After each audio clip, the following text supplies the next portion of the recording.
to our weekly Being Your Own CEO Success Circle. It's intended especially for solopreneurs. This morning, we're going to talk about how to test your small business idea. We'll be right back after this.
Well, hello everyone. This is Lowell Ann, the host of Being Your Own CEO.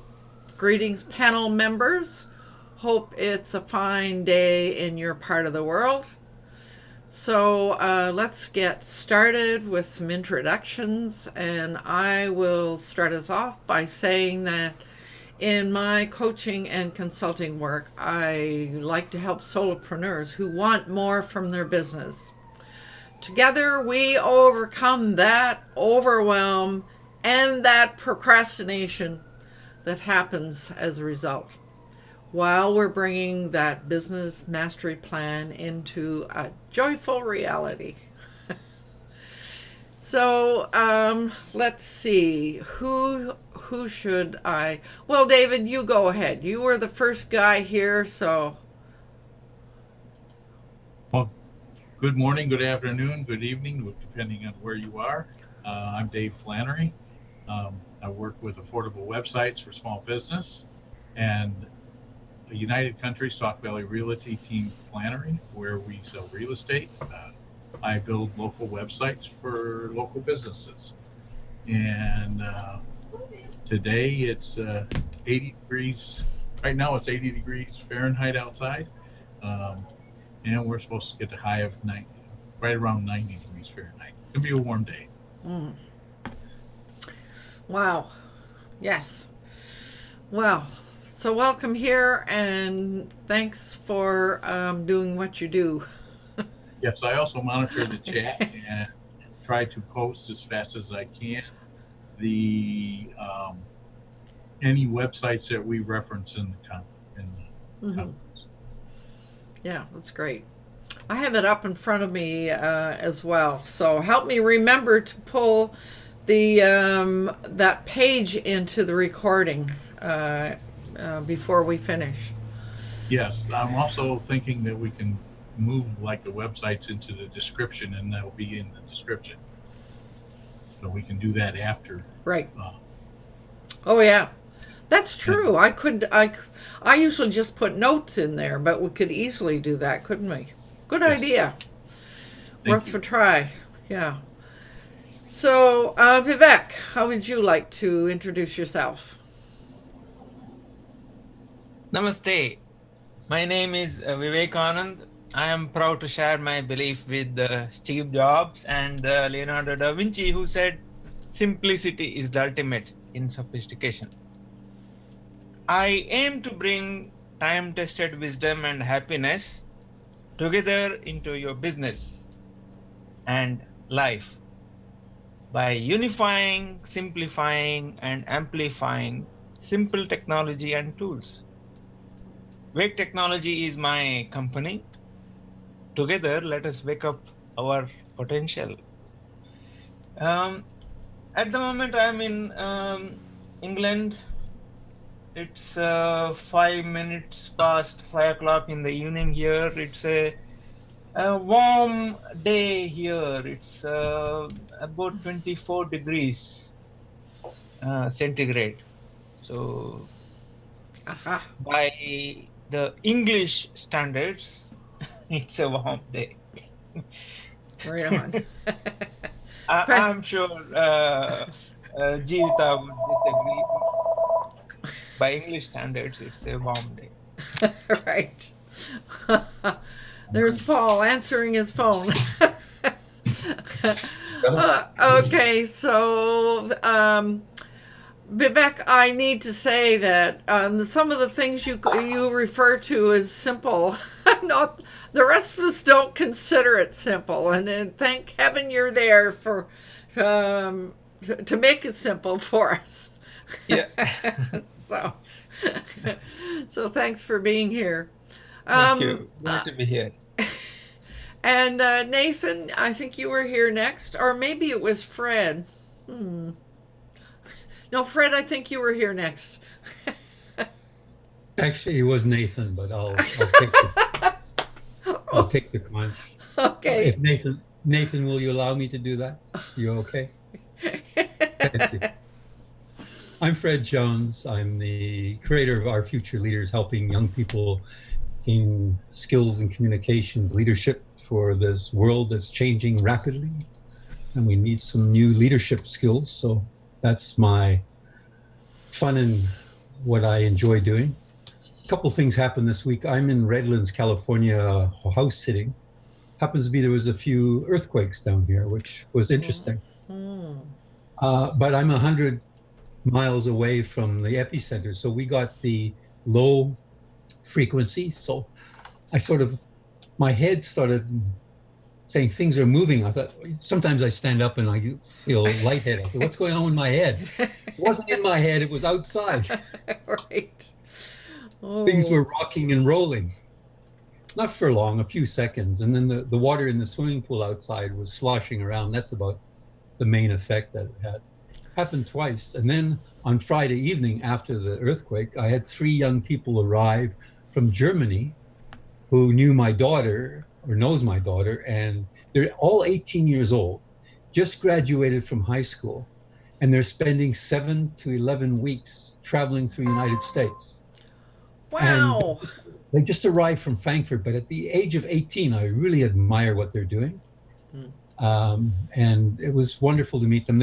I dropped them off at the bus where they're catching the bus to San Francisco yesterday morning.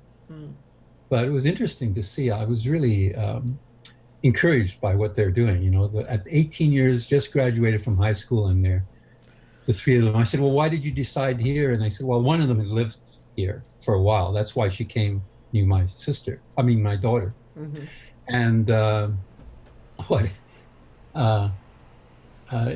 what happened was they said, oh, we thought, well, we'll go to Australia, we'll go to Canada, but they decided here. And I said, well, where'd you get all the money to do it? Oh, no, we work babysitting. And so a really wonderful story that they have. And, you know, to spend almost 3 months in some cases, because one's leaving after 2.5 months, but the other's staying on. Wow. Fantastic. Well, you must make a lot more money babysitting now than you did when I was that age.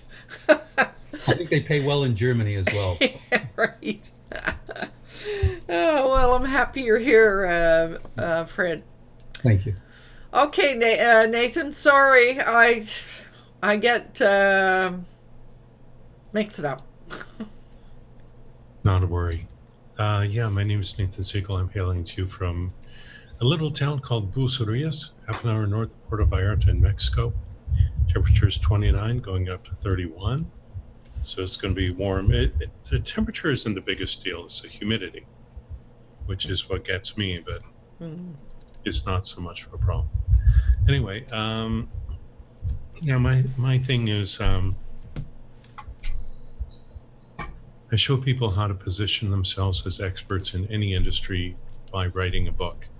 I have a technique that I developed, and I'm just working with different people to get them in front of their target audience. So that's it. Right on. So I see you post things in Facebook fairly frequently, don't you? Not so much anymore. No? Actually, spending the bulk of my time on LinkedIn, actually. Every now and then on Facebook, sure. I did post something a while ago just wanting to meet some more people in this area because it's summertime down here and tourist season is over. It's only like 5.5 months, but it's over, and so we're in the quiet time. Mm-hmm. Just wanting to meet people who live here year round. So that was my most recent post, I think. Ah, right on. Yeah, it's been cool. I've had some good responses to my post too. Good. Right on. Yeah. I'm still learning Facebook. Oh, you'll never learn it. I mean, nobody's ever going to be an expert on it because they keep changing everything. I know. Which is normal. Yeah.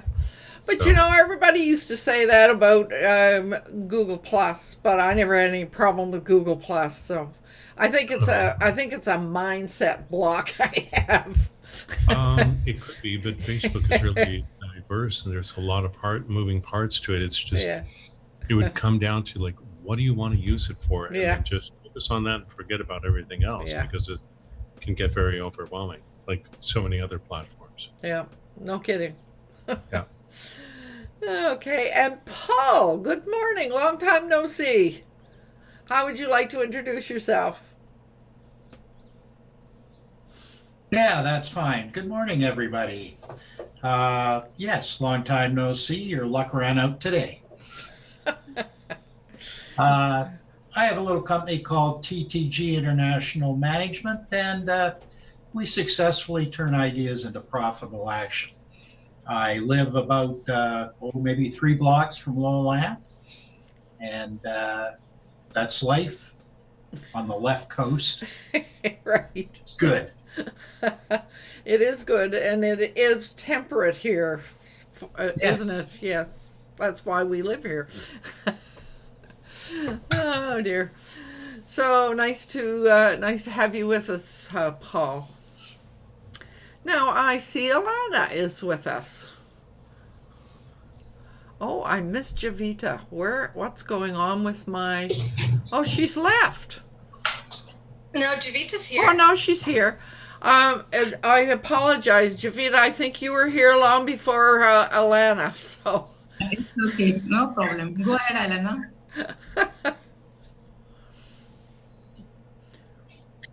Well, you got the conch, Javita. Go ahead. Okay.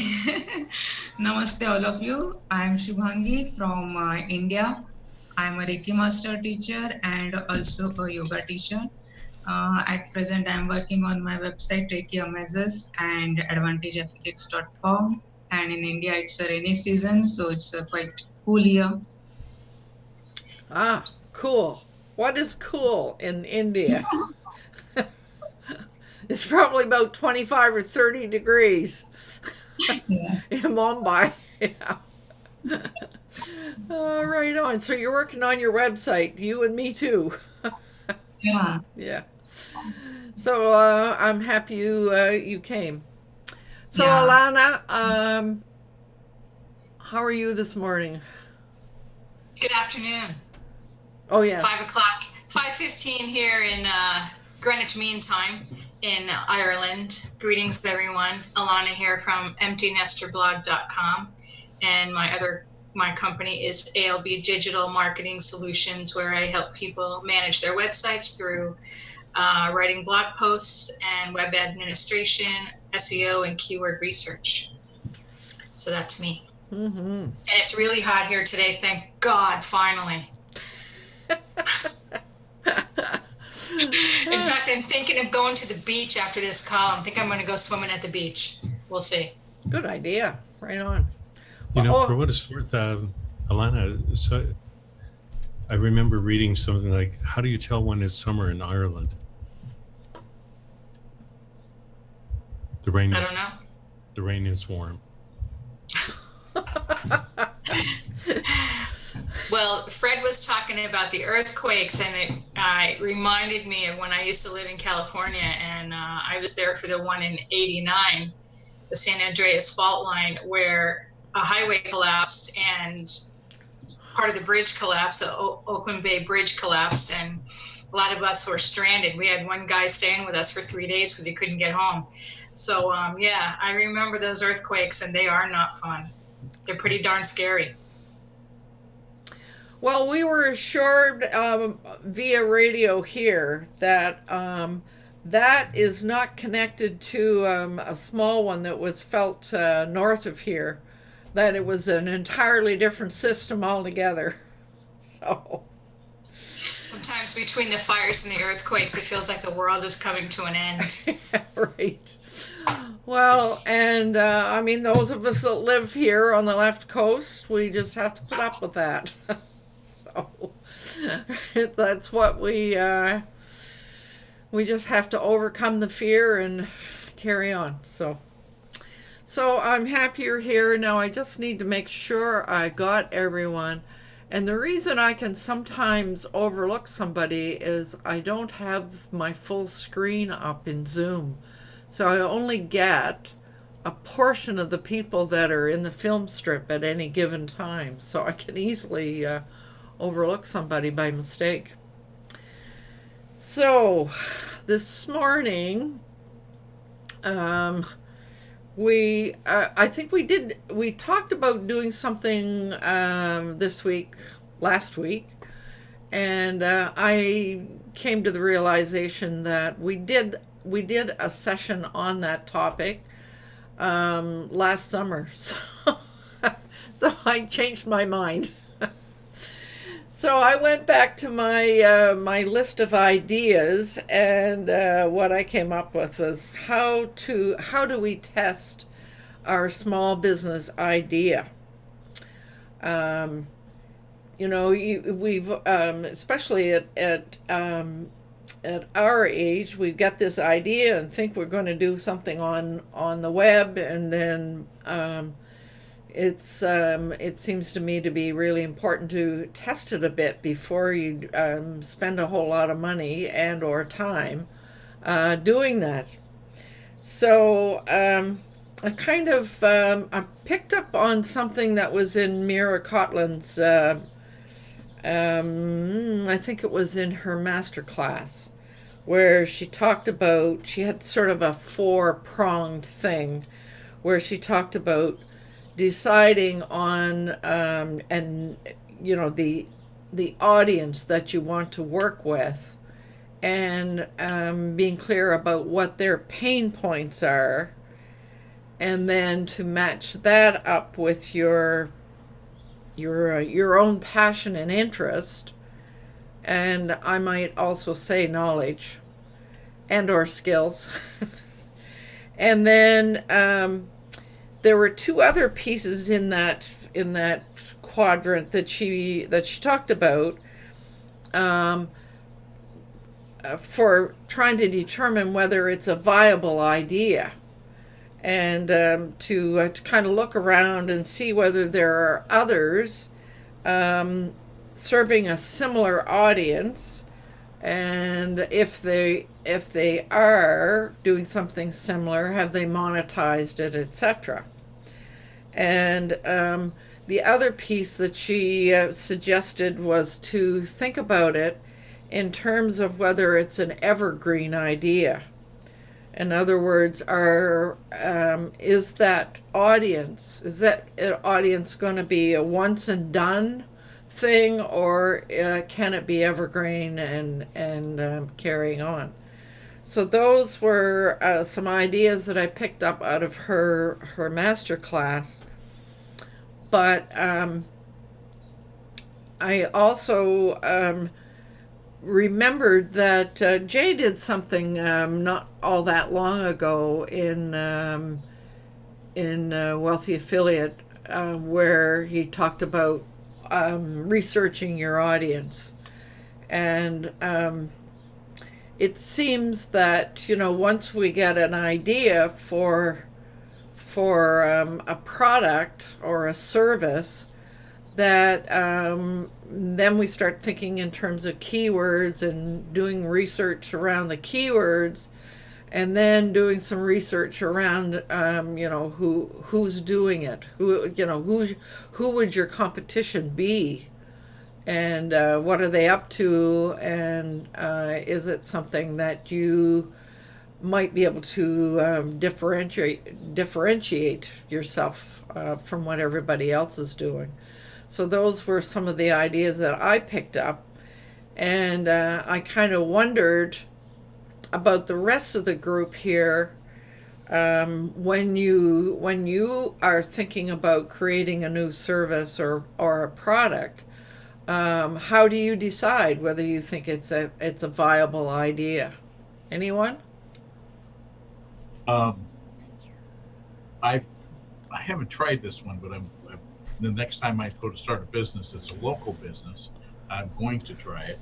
Come up with 5 questions that are related to your business, Mm-hmm. and then surveys Hmm. in the local mall, the downtown area, and get the people that to answer those questions. And from that, if you get the answers you're looking for, you monetize it that way. If not, then continue with another survey with another different set of questions, and continue refining it till you get it down to where you're actually servicing the people you want to service, and you're working, you're solving their problems.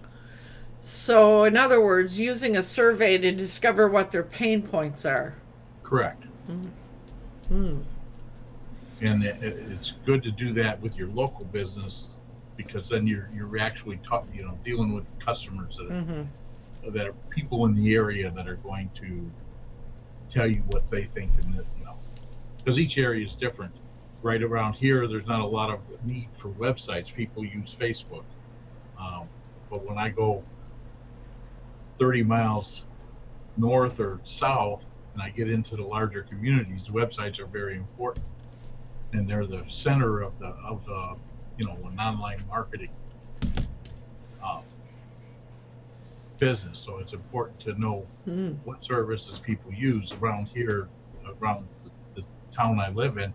Facebook is king. Everybody that goes to the restaurants, everybody that goes to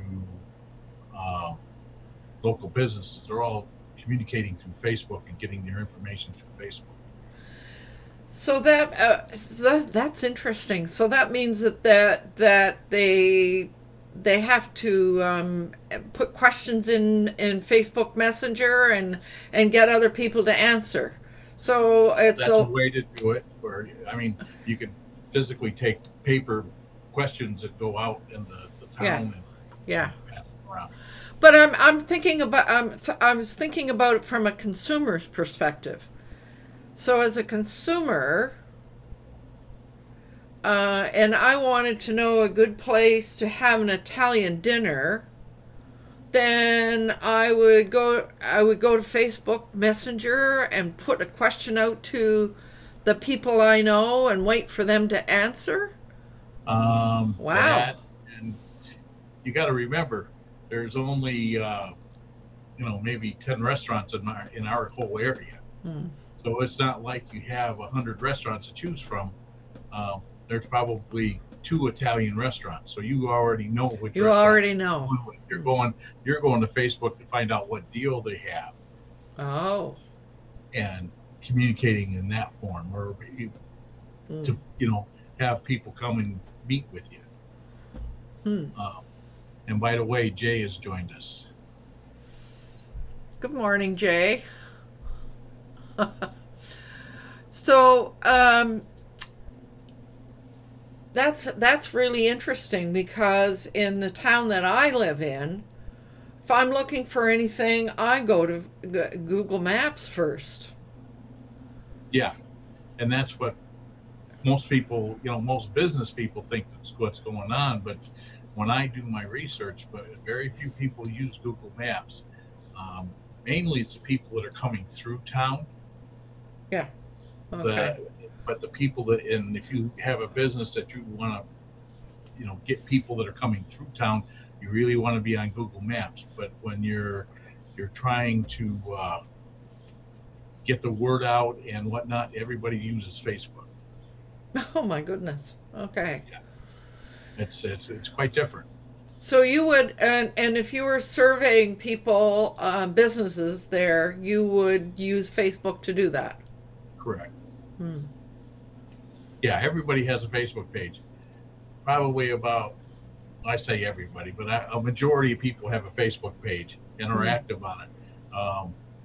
Probably about 35-40% of the people or the businesses don't even have a web page here in my local community. Wow. Yeah. They all live off of Facebook. Oh, dangerous move. Well, Living on somebody else's real estate. that's exactly what I try to tell them, but they don't. Yeah. It's working very good for them right now, so that's what they want to use, and that's. Yeah. Interesting. Yeah, it's just the local community, small communities that do that, and like I said, when I get into the larger communities that are around here, it's that the websites take over. Right. Okay.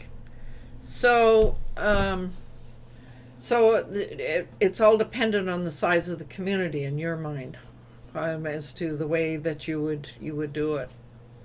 Anybody else? Nathan, how do you determine whether a business is viable? Well, it's only one way to find out is to test it. The idea that I had on LinkedIn that I've been testing, well, I know it's viable, but the only way to know if anything's viable is to test it. You can come up with what you think is the greatest idea in the world, and it won't work or you get out there. Well, I keep coming back to testing. Jay would tell you the same thing, I'm sure. You just got to knock on doors and see if you can find people who ultimately want what it is that you have. Like, if you were looking at someone like Gary Halbert, who is considered one of the greatest copywriters alive, what he would say to you is, how do you find, what do you do? If you have an idea, well, you have to find a starving crowd and feed them what they're after. More or less what he said. Seriously, that's what he said. Yeah. There was a thing where he was giving a talk to a bunch of people about how they would build some kind of a business, and he basically told them at the end of it, I've got all of you beat. And he said, what I would do, find a starving crowd, find that crowd and serve them.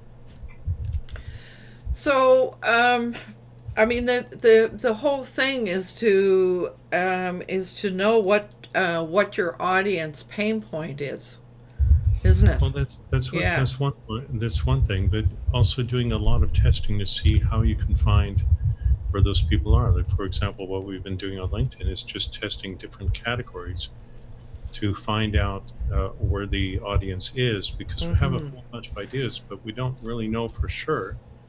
Like, for example, I thought public speakers would be a good idea for my book approach, only to discover that 30 to 40% of them already had a book. So we were wasting those leads. And so another market I want to test in the very near future will be realtors, partly because realtors are people who want to make a professional impression, and they could benefit from what I'm doing. And the likelihood of them having a book, pretty low, unlike speaking. Like, I don't know for sure, though. And again, the only way to find out is to test.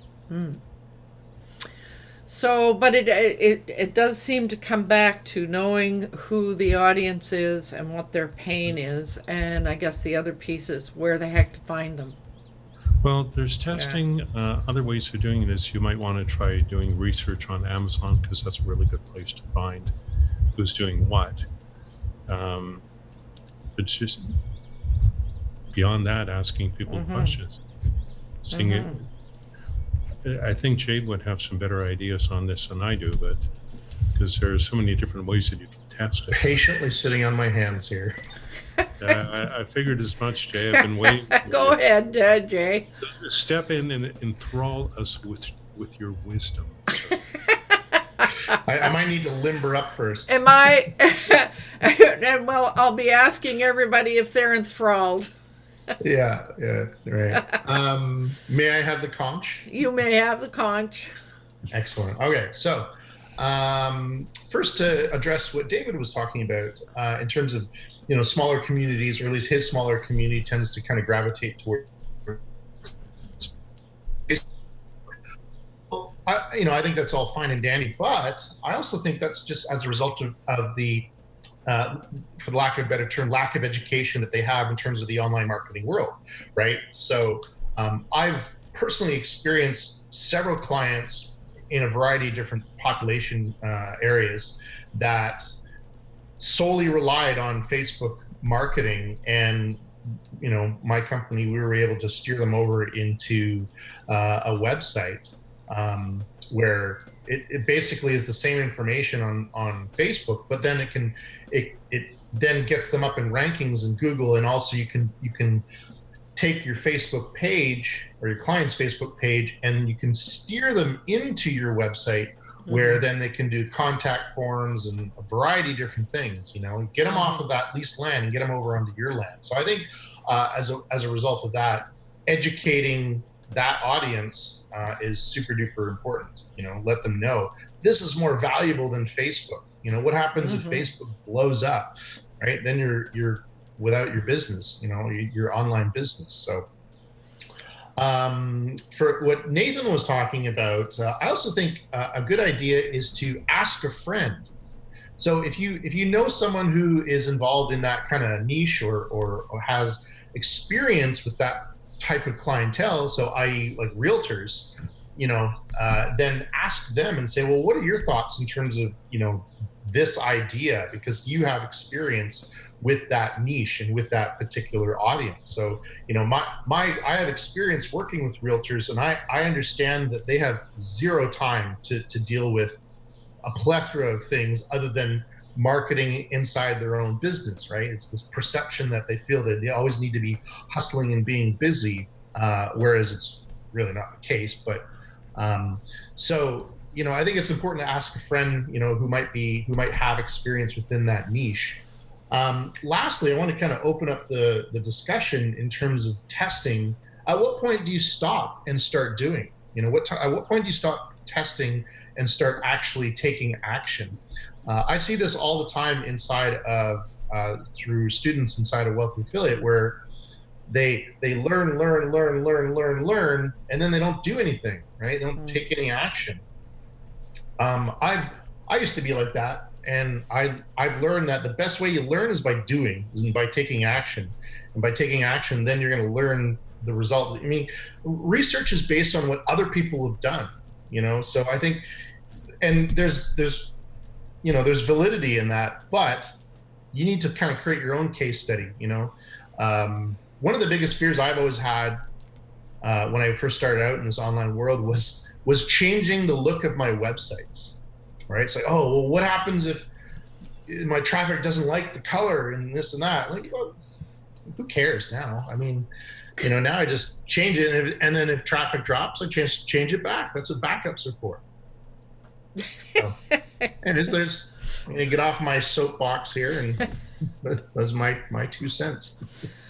Well, and I agree with you. I mean, you it's a good idea to talk to people and find out what their experience is. And it is so easy for those of us that are doing things we may know that there's a pain point there, but maybe they don't know there's a pain point there. And so we know that if they're doing this, they need that, but they don't know that they need that. So yeah, I think lots of conversations is a worthwhile way to go. That's for sure. There is one other thing that comes to mind. Like years ago when I learned a marketing technique, I remember going through this entire program. It was called Protege. And going through this entire process. And then I get to the back of the book and it says, forget everything you know and look at joint ventures. And that's where I got my best results. It wasn't through any form of internet advertising or anything else. It's just when I did the joint ventures with different people, then I had the best results. But the other thing I also knew and learned is that joint venture thing is a double-edged sword, because the challenge is finding people who will actually do what they say they're going to do. And more often than not, I found that it was really hard to actually create that. But if you could create it with the right people, you could do extremely well in business and far easier in anything like Facebook ads or other things. But the challenge again was setting it up and finding the right people to work with, and that's not so easy. Well, and I hear you. I remember my husband saying, who was a lawyer, who said finding a partner to go into business with is way harder than finding an appropriate wife.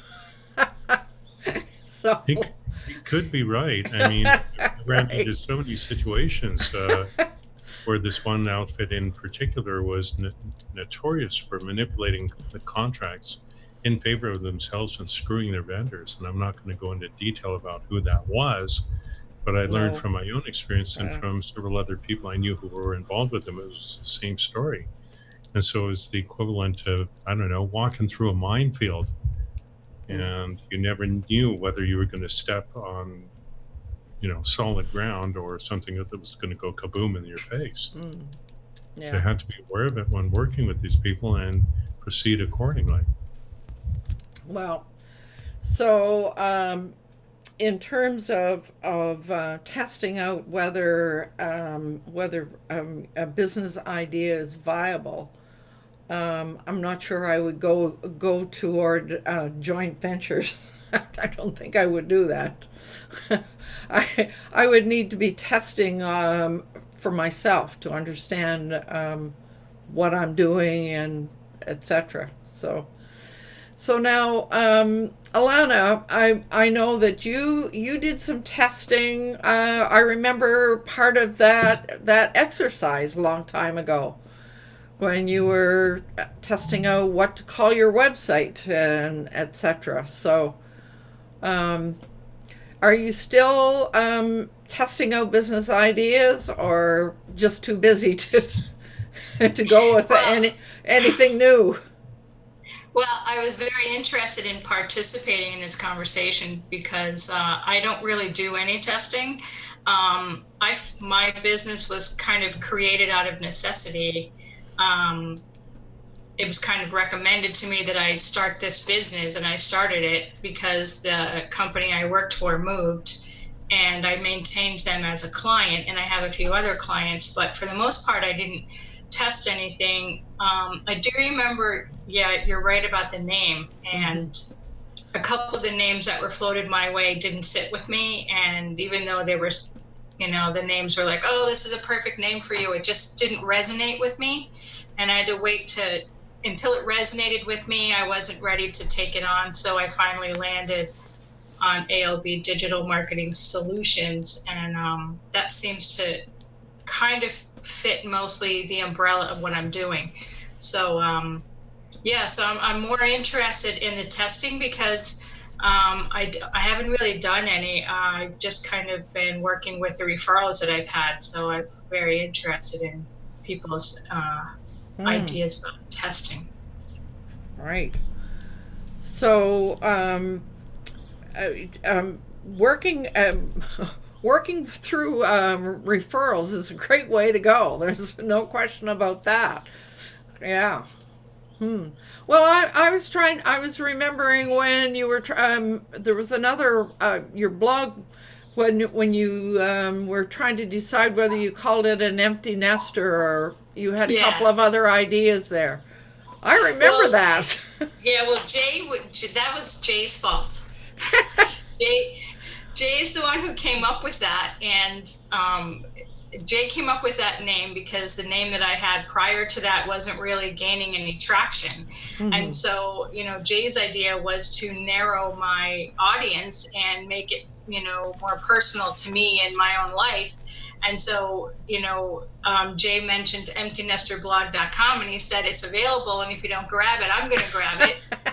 And so clearly he's not an empty nester, but so there was the I don't know what you call that, Jay. There's the where you make, you basically say it's only available for 10 more minutes. Ultimatum. Yeah. He was like, if you don't buy it, I'm going to buy it. And so I snapped it up, and then I just moved everything over from my site into that. And Isn't psychology just wonderful? yeah, that's what it is. It's that fear psychology. Get it before it's gone kind of thing. The scarcity thing. It's the scare tactic. Yeah, Yes, it was a another scare aspect. tactic. That's the word I'm looking for. Another So aspect yeah, that's of how I landed on that. And I have had better luck with my site since I changed the name, and it feels better to me than now that I have that name. That it's more of a personal site for me. So yeah, I think that's pretty important. There's also the FTA approach, which stands for foot to ass. Yeah. Right. In other words, a good swift kick when this. Yeah. Yeah. So, Lolan, Yes. to get to Jay's point, I'd like to share a little story of a local startup and how they determined it. The young chap had an idea. So the first thing he did was he built a website, a very simple website that simply had his business name, a picture, and a way for people to contact him to make bookings. He then gathered 20 of his friends, got the local TV stations, and showed them what he was doing. It went up on TV. He had not got his business even formulated yet, but he proved that there was a market for it because people became interested in it. He then said, "Oh my goodness, now I have to deliver To do something. which is actually a very good driver to get that." It's when you know there's people looking for what you want. And so, just get her done. Either that or it's a Ponzi scheme, right? Yeah. Yeah, and that can backfire because that's what happened with Fire Island, if you recall. Oh yeah, that's right. Yeah, I mean, think that was a Ponzi that to made start news with, all though. the way over here. Yeah. In the affiliate world or product launch world, we call that a seed launch, where you basically, you say, hey, listen, I've got this product that's going to be available on this date. Be a founding member, and I'll give you a deal, right? So $100 off or whatever, and then the product is available at within a month's time or something like that. Way, then they have the funding to create what it is, right? It's like a just a round of funding. Yeah, exactly. Just start up a round of funding. It's like, well, I've got this concept. I've got this cool thing that's called it's a cube. I haven't figured it out. Call me Mr. Rubik, and you do the funding first and then figure it out later, right? Yeah. So I mean, if you take that approach, then that depends on how you get the exposure, doesn't it? I mean, so the guy that Paul mentions, he went to the TV and generated a whole bunch of interest that way. I suppose another way would be a speaking engagement of some sort, or offering a mini course of some sorts locally that you could test out to see whether there's any interest, etc. Or your email list. There's If another that's valuable something thing you there. haven't We talked about having an email list. Yeah. There is another way of getting stuff out there, and I've done it before, and I've had some mixed results doing it. But years ago, I remember being in Victoria. I did an art show, and around the time that I did the show, I also sent out a whole bunch of press releases to local media. And I was so busy with the show that I completely forgot about anything to do with that marketing. And then at one point, I received a call from Shaw Cable, and they said, "We want to come and see the show." And I said, "Well, you're too late. It's over." And they said, "Well, we want to talk to you." Well, the upshot of it is they sent out a camera crew. They interviewed me at the house for 3 hours. And then they took that and turned it into a clip, which went on Shaw the Daily. 2 minutes and 45 seconds. They played it 24 hours a day for a month. It turned me into a minor celebrity in Victoria. A whole bunch of people started talking to me that I didn't know. And those people who did know me, all of a sudden I started getting free deals and open doors. But at one point it led to me doing an art show being invited to do an art show inside William Head Penitentiary.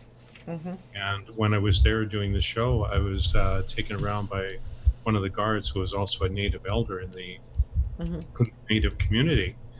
And it was very obvious I was being honored by the whole thing. And it almost led to a job within William Head Prison teaching art to the inmates. And the only reason I didn't take it is because my car was leaking a liter of oil a week, and I figured it was going to break down if I tried it. That was the only reason I didn't do it. Really? Seriously. Yeah. William Head is an interesting spot. My choir has sung out there. Yeah, they call it Club Fed, and for good reason. Right. I used to think that was, a bad joke until I got behind bars, literally. Got to see the community, and it was, you'll excuse the pun, it was like a gated community. Yeah. Boy, it sure is in a beautiful geographic spot. Yeah. Some of the best real estate on Vancouver Island. Yeah, it's just gorgeous out there. Yeah. Absolutely. 2 people just escaped from William Head. So yes, I know. I know. Sure, they didn't escape in, as opposed, Yeah, they just got out. One is a robber and one is a murderer. So they said they just escaped. They're still on the loose. So I see we have Lon McClure out there watching. Good morning, Lon. Nice to have you here. So, Jay, say a little bit more about using your email list to test viability, business viability. How would you go about doing that? Dave wanted to, I think, chime in there for a second there. He had his hand up. Oh. Yeah, we've got a visitor, Lon McHugh. He says hello to everybody. McClure, I'm sorry. I got to get new glasses. My glasses are so scratched up I can hardly read my screen. Sorry. Yeah. Using your email list to test. So, it's actually, we talked about, I heard, some people talking about asking your audience and stuff. And and I think we did email marketing a couple weeks ago, didn't we? Yes, we talked did. about email Yeah. marketing. So great segue is to you can do really anything you want with your email list, because you can talk to them, you can ask them questions and get feedback, you can sell to them, you can build trust, build a relationship, start a conversation, all these different things. And it's your list, it's your asset. So, if you wanted to launch a new product and you want to say, hey, listen, I've got a concept for a new product, I would really like to get you to test it out. And in essence, you're not really getting them to test it out. You're just getting them to buy it, right? But you're using the words to test it out as we'll call it verbal gymnastics, to convince them that's what it is you're doing, right? It's like, I want you to be that founder member. I want you to be that really exclusive VIP club. And because people like that exclusivity, then there's going to be value in that. People are going to be kind of running to the doors, if you will. But in terms of testing, and a real easy, like, let's say you have a list of, say, 500 people, right? Heck, let's say it's 200 people. If you sent a quick question, and with a link to maybe one question survey with multiple choice answers, chances are they'll do that. And if you send it maybe two times, chances are that they'll offer you their thoughts. And I think it's a great way to get feedback. The really important part is to not take their time to advantage, right? So making those survey questions, I think one survey question is ideal, not 2, 3, 4, 5, and make the answer multiple choice so that it literally takes them less than 30 seconds to take that choice or make that choice. I also think within an email, I think it's important to say, if you have any questions, just hit reply. You'd be really surprised how much feedback you can get when you put that, just hit reply, entice them to reply to that email, even though it's a marketing, it's an email coming from MailChimp or Aweber or whatever service you use. I've received many great tips and feedbacks and just, oh, by the way, Jay, this is broken, or this doesn't seem to be working. Whereas they didn't have to do that, but they took the time. Yeah. And People will do the reason that. why is because, I spent the time to build the trust within that list. Mm-hmm.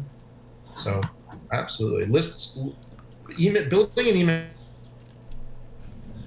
there's so much value there. There really is, because let's say Google dies, let's say Facebook goes away, you still have that email list. You have that tribe, that relationship, of, that bundle of people that you can work with. Wow, and that's true. I mean, we've got those people to begin with, but this whole thing about working from our own things, I think is really, really important. Yeah.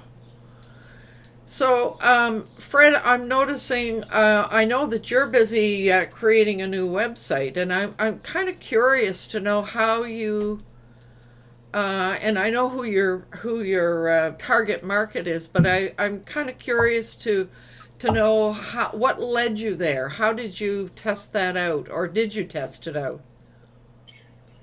Yeah, thanks, Lolan. I'm looking for homeschooling families, and one of the things that hasn't been mentioned in this is try and create an avatar. Put yourself as if you were a homeschooling, and what are your challenges so that you can help them solve those challenges. And what I've done is I do know some homeschooling parents because I've worked with some of their children, and they've been very helpful. For example, they'll tell you things that I wouldn't have thought of. They don't have a lot of money because that means one person is not working. So that they're now one family, one income family. So they don't have a lot of money to throw at this. The second thing is you have a family member, normally it's the wife in most cases, it seems to be, and she has to learn a lot about homeschooling, and it's a challenge, organization, all this, and the challenges they face are quite numerous. And then they have to be a taxi driver as well. So there's enormous demand on their lives because they have to take them and try and get their children in activities. So if you can put yourself in their position, and they've helped me with that. And then I go on podcasts because there are podcasts, and there are ladies, particularly once again, who are homeschooling their children, telling the challenges they have. So once you can have an avatar, then you can test it out. And when it comes to testing out, my impression is I'll just go to the local area. In other words, Vancouver Island and maybe part of British Columbia. I don't have to go around the world. Just find a group, and the group can be as small as 10 people, and see if what you're offering them is of interest. Are you hitting those places, even though you think you know about the fact they don't have money and it's a challenge, and how do they organize? And there's a lot of challenges homeschooling your child, which I've learned. But make sure that it resonates with them, what you're offering them, and just start with a small group. For example, it was Paul who mentioned they had 20 people, and that's a great target. Just try it with 10 or 20 and see if you understand where their challenges are without trying to solve everybody's problem around the world. I think those are two things that I'm trying to work with the homeschooling, is understand them, build an avatar, and then I'm going to go locally, and that's why I'm building the website. Say, hey, you have challenges with your children, here's some solutions, and see what I get back. And that's why I'm building the new website. Yeah. So one of the things that jumped out for me when you said that, put yourself in their shoes, and I was thinking about the First Nations expression, you don't know anything until you've walked in someone else's moccasins. So yeah. So Lolan, Seth Godin has a famous quote. It says when he's talking about marketing, he says, "You look for people like us do things like this." And if you frame what you're doing in that context, it's easier to narrow down where to go. And when we talked a little bit earlier, somebody said about partnerships and things like that. A successful model I've seen work well locally, and of I think more than one, is collaboratives. where people who have products that are of similar interest gather together, and so you have people that you can share audiences with, but you also have kind of a test market of people that are in your, we'll call it, field of expertise, vetting your ideas. So that works well as well. And you don't have that sort of business relationship. It's more of a elusive arrangement. Yeah. So sharing each other's audience. Yeah. Interesting. So I notice, Javita, you were talking about you're working on a website. How are you testing, or how have you tested? Mostly I prefer working with emails. So I send them emails, what services they like and what services should I most promote them.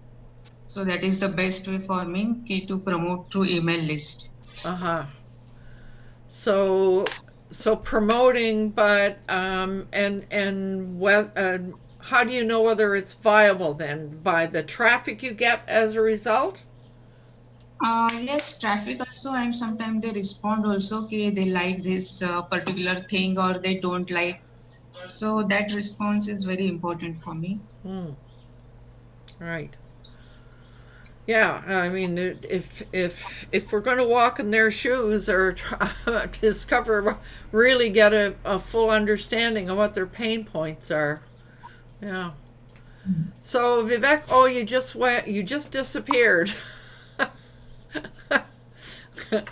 How about you? How are you? And I know you've done a couple of businesses and so forth in the past. What do you use?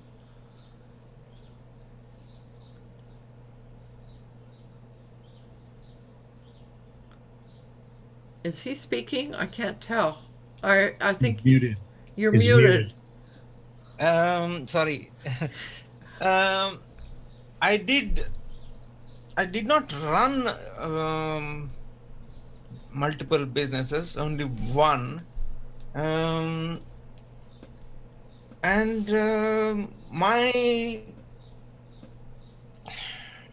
What I did was more of theoretical rather than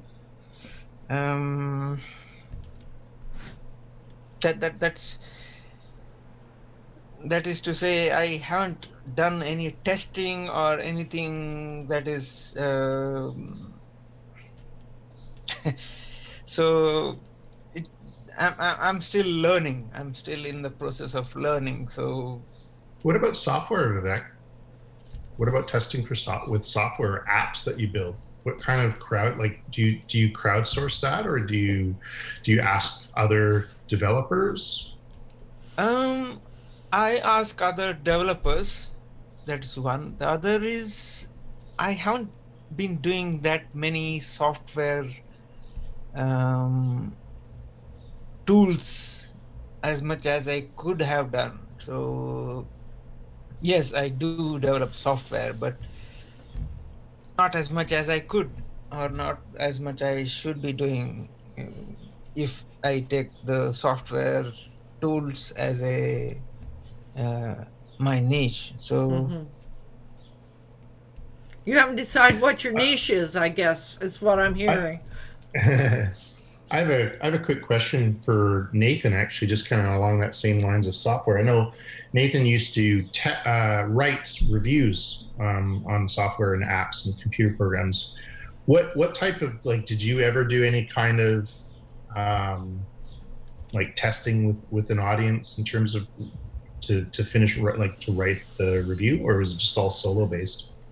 Well, the stuff I did was writing for magazines primarily, and there was only one time that I wound up doing something along those lines. This was to do that course I took a number of years ago. So I wrote a book about Photoshop, started shopping it around, and then I wound up doing a joint venture with the Corel Corporation, where I pitched them and I said, look, I know that the stuff in my book is a conflict, but if I brand it to your software, what do you think? And they said yes. So the result was a book that I wrote, which it was a joint venture, but in an unusual way, because the usual JV thing is something like maybe 10, 20, 50%. This was something entirely different. It was set up as a piece um, process. So in other words, every time they sold a piece of software, they would pay me a flat fee. And so I wound up with a finished book and a whole bunch of videos that went along with it. So that was one approach. The other thing that happened is, as a result of my writing for magazines, I had a software developer contact me. And he said, I need some help in figuring out why my software isn't doing too well. And I have to admit, I really ripped it to shreds when I looked at what he was doing, because the workflow is an absolute, well, it was like something a dog brought up. It was an absolute mess in terms of organization. Like, when I got into it, I was instantly lost. And that was one of the first things I said to him. I said, I have no idea where I'm supposed to go. How am I supposed to start? And I couldn't get started. And so I just went through it and just took it apart and basically said, look, mate, you've got all these major workflows you need to fix. And if you fix them, you're going to be able to do really well with your program, because it obviously has some value. But you've got all these major mistakes that need to be taken care of. So, Jay, I don't know if I've answered your question. Yeah, absolutely. I think that also adds value to kind of like as the tail end here, to asking a friend. So this person asked you. You said you ripped it to shreds, and I did. The UX wasn't the best, but that there's value in that in someone. Hopefully his skin was a little bit thick, and but it would have that person probably walked away knowing, having a better understanding about UX and your user experience and whatnot. Well, it's been interesting from a software perspective. I try to stay as far away as I can from writing reviews, because inevitably they're really time intensive and they don't pay well. Yeah. I've stopped doing that. I don't want to do it anymore, but I learned a whole bunch of stuff, and I wound up in front of some really great audiences doing it, but the audiences were already there. And my role in a lot of cases with these magazines was to pitch them on different ideas, like just to, perhaps as a side note, the people who want to write something, they'll say, well, I can't write about building a house because Joe Blow has already done it. And one of the things I learned from my mentor is that you don't worry about that. In writing, we have what we call the slant. In other words, if somebody takes a straight-on approach to how to build a house, you would say, well, you want to create an article or a book on something on the 10 things you need to know in order to create a stable foundation for your house, or what you need to know, everything you need to know about hiring an electrical contractor so that the place doesn't burn down, stuff like that. And from a writing perspective, that was something I was always coming up with and pitching editors on ideas like that, which could be very effective for getting work. What you need to know. Well, I mean, there were so many things, like the single best thing that you can write on any topic, whether it's a book or whether it's an article, is anything involving steps. So a perfect example would be the 7 Habits of Highly Effective People. Yeah. And if you look at, there's a guy by the name of John Morrow. One of the things he did is he wrote a little thing for helping you develop headlines. It's called Headline Hacks. And he makes extensive use of those, the 7 things you must avoid, blah, blah, blah, or the 7 things you must do, or there are so many different variations of that. But the wonderful thing about writing something like that, they would call it a list post or something of that nature. But the wonderful thing about writing something like that, your audience instantly knows, right from the word go, what kind of thing to expect when they see what you've done. And when they see that, go, oh, really, what is it? And there's an excellent chance they'll flip to the table of contents and look at it and go, oh, cool, I want to know about that one. And they read. So it's a really great way of motivating audiences. I think writing posts, like writing different kinds of posts, would be a good topic of conversation for next week. So Yeah, Thanks sure. to Nathan. I've got a ton of stuff I could share with you guys. Okay, let's do that. Writing posts. But I guess it still boils down to knowing. There's a couple of things that are rolling around in my mind. One of them is to keep it really simple. Don't ask too many questions. Don't make things complicated. Was one thing that I got. And I really like the idea of asking people what their experience is. Or, I mean, if you're testing something new, to provide it there and invite people to test it for you and give you that sort of feedback. I can see that would be invaluable to get a sense of what that is. I just want to say something really quick. During our conversation today, I received an email from a guy by the name of Rand Fishkin. Oh, and, yeah. I know who he is. He's the former CEO of Moz, and he asked me to take a 5-minute survey.